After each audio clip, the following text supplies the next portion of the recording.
আসসালামু আলাইকুম। আজকে আমি মজাদার ইলিশ কুমড়া রান্না করব। ইলিশ মাছটাকে ভেজে নিয়েছি, এখন ভাজা হয়ে গেছে। এখন এইভাবে উঠিয়ে নিচ্ছি। দিয়ে দিচ্ছি পেঁয়াজ। ইলিশ মাছের তেলের মধ্যেই পেঁয়াজটা দিয়ে দিবেন। মজাদার মিষ্টি কুমড়া দিয়ে ইলিশ মাছ রান্না অনেক মজা হয়। এভাবে ইলিশ মাছের তেলটা অবশ্যই দিবেন। পেঁয়াজটাকে ভালো করে লাল লাল করে ভেজে নেবেন।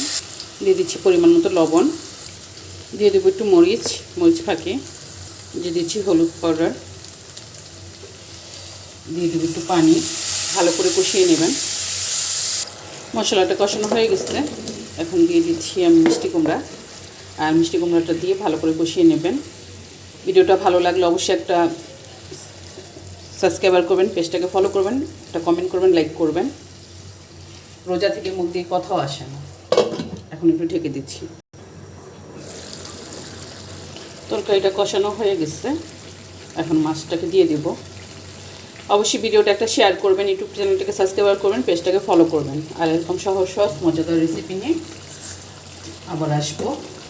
দিয়ে দিলাম মাছ, একেবারে দিয়ে দিচ্ছি একসাথে ঝোলটা। মাছটাকে দিয়ে বলক আসা পর্যন্ত রেখে দেবেন।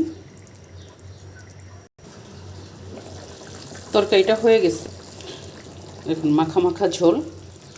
তরকারিটা হয়ে গেছে, অনেক মজাদার। এভাবে একদিন রান্না করবেন। ভিডিওটা শেষ করছি। আল্লাহ হাফেজ।